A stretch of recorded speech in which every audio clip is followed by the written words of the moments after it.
Right, today we're talking about a couple of things here. So here we've got a cannonball.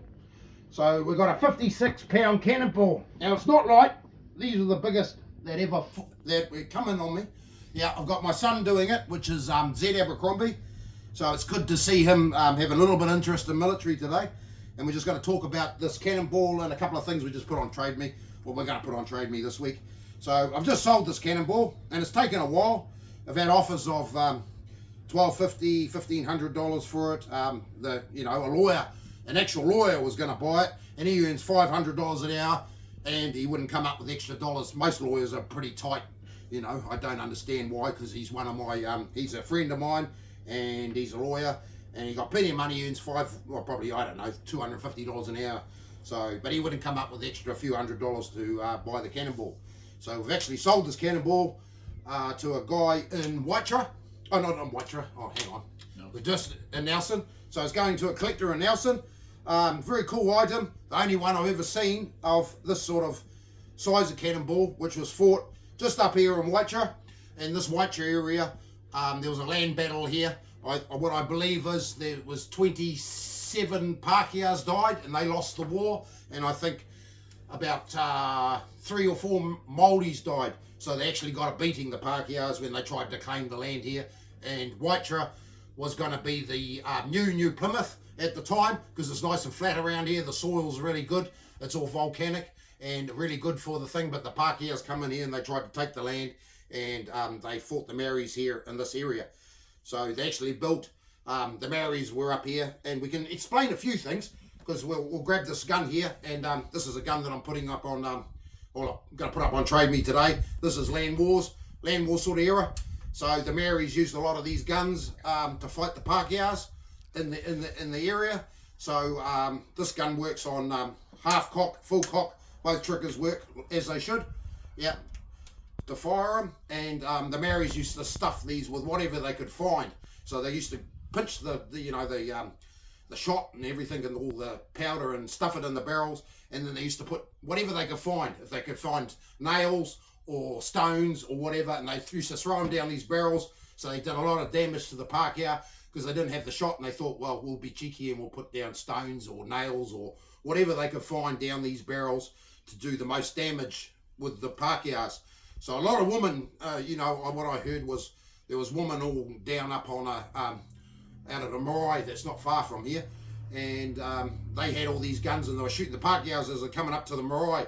So the Pākehās decided to build a big trench, and I think it took them, I think it goes for about a half a K or a K. So they did this bloody big trench up there to get to the PA site, and by the time they'd finished the trench, the Maoris had all buggered off. So it was a waste of time. So these guns, these shotguns, we don't know the history of them, whether this one was actually in the land wars or not. Very tidy gun, no splits in it. Got a few birds and stuff on it, but yeah, that is what it is. So this is a percussion gun I'm listing on for $1 very soon. Anyone can own it. You don't need a gun license for it, but we do need a license to take it from A to B house, because you're not allowed to carry it in your car unless you're a licensed person. But you can hang it on the wall or do whatever you want with this percussion guns. The same with these sort of 1853 guns which my great-grandfather used to use. Great-great-grandfather, sorry. So he fought with these in the land wars, and I've got one tattooed on my arm just there, as you can see. Yeah, and then I've got the other grandfather's gun here, or great-grandfather's guns all over me. So we're just talking about the cannonball, right? We've got a cannonball. This is a 56-pounder. It was fought just up the road there. The river runs along Waitara, and these cannonballs were fired at the fort to do major damage and do the splinter. The Maoris used to dig in, so they were pretty well onto their fortifications. They didn't used to do a lot of damage, but these cannonballs were fired at this place. The biggest cannonballs I ever used in New Zealand was only here, in just up the road here in Waitara. So if you want to come into this, so we've got this one is dated 1860, and that's when the battle was fought between the Pākehās and the Maoris. The Maoris it didn't do much damage, because the Maoris were quite good on their embankments at these PA sites. So we got Onuku Kai Tara, and this was this the Maori land that was fought up here, and it was done in 1860. This is a 56-pound ball. It was probably buried for probably 100 years and probably found about 50, 60 years ago. I know of another one that was up on a couple of posts. So get me in, Zed, because we were talking about it. So I want my whole face come in. But yeah, these were I've heard of 2 that were up on a farmer's gate, and they drilled holes in them and they put them on the farmer's gate. It's only, yeah, this pounder. I think there's another one in a museum. I haven't seen it yet. But if you come into it, there, if you come into here, we can see the 56-pounder and when it was, found. Not when it was found, but the land battle, and you can see a bit of pitting and everything around it. Over here, you can see the hole, shot hole where they filled it. You can come in on here and just show them the shot hole, which is just above the 56-pounder. So that's quite cool. Original Cannonball, 100%. This is what was fired. Probably none left in the ground today. I was talking to a farmer. He said, come up here with a metal detector, see if you can find any more. But I'd say they're well and truly gone when the metal detectors come out. Probably 40 or 50 years ago. Or, they were metal detectors in the Second World War. Another one, we're just going to talk about that one. So we've done that one. And we're going to talk about this one. So also sold this to a guy in Nelson as well. This was picked up by a friend of mine.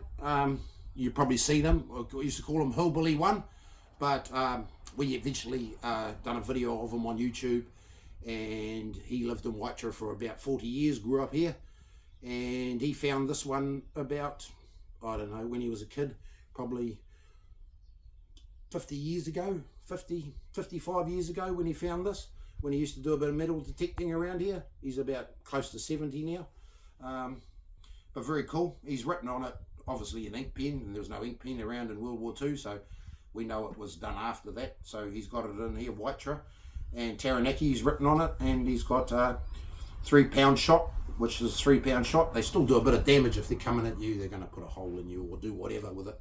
So he actually owned this Cannonball at some period of its life and sold to another collector, and then I bought it to make some money out of it, and I have. Yeah, basically. So that's what I do. So we got that there, and I just for a little bit of research, if you want to come in here, I thought I got about 10 of these badges, but I couldn't find them at the time. So we just go to these badges. These are the Ordnance Corps cap badges. So if you go to here, you see 3 cannons down the side of here. So right, 3 cannons, and then 2 bigger balls. See how they're quite bigger? So come right in here so we can see the badge, because we want close up. You can zoom it in on your phone. Yeah, like I said, this is the first video he's ever done. So you can see where the Cannonball is a lot bigger than the cannons. Right, this is to remind, they actually designed this badge because the Pākehā has done a big fuck up. So they went down, what I heard, down the South Island with these cannons. So the cannons, they had the cannons, and they actually done a muck up. They took the wrong cannonballs to this site. And that is there to remind them of how much a fuck up they did, because they took the cannons down there and they wrong shot cannonballs in them. So it was just a big muck up, and that's why the cannonballs are bigger than the cannons. I got told that off an old collector, and he said they designed that cap badge and the collar badges with the big cannonballs because it was a fuck up that they did. And yeah, sorry I haven't got the badge, but you can see it quite clearly in the picture. Mr. Photographer Zed, yeah, can you come in on that, Zed? Did you got a nice close up of it? Yeah, I got a nice close up of it. So that's all good. So that's the other thing. The other thing I'm putting up on Trade Me is we've got the name of the serviceman this used to belong to. It was brought back by a World War I vet. It's been in the family for years and years and years, and it just shows you how clever they were. How clever his son actually went to World War II. So he was the one that probably made this, made it into a walking stick. So I didn't know what it was, and I think there's another video of me talking about this thing. So cruciform bayonet, so it's got a cruciform, so it locked quite well into it. He's made a 50 cal shell and then put this on the end so he could use it as a walking stick. Obviously he's designed it for the height he was, and if I stand out, he's probably a little bit shorter than me. If you, I'm about 6 foot, and he was probably 5'10", 5'9", which he probably used these. I've got lanky arms as well. Yeah, so that's a label bayonet, same as what my dog is named after, this bayonet, which is a label. Yeah, so a label. I'm going to list this as well. Like I said, we've got the veteran's name who brought this back, and very clever idea of putting that into a walking stick. Obviously, you can't go out in public with this thing. It's considered as an offensive weapon, so it's really just for a collector to hold on to it, and maybe if he wants to walk around home, I don't think that's a problem with that. But do not go out in public with this walking stick and bayonet. The bayonet is complete. Everything works as it should. And that's basically about it. Just coming on my face then, and I'll just close that off as that. Bit of information, a couple of things that I'm listing for $1. And these Cannonballs go down to Nelson. He's had one of his friends come up and take it away for him. So very good. So I probably have to carry it out to the car because it's quite heavy. Thank you.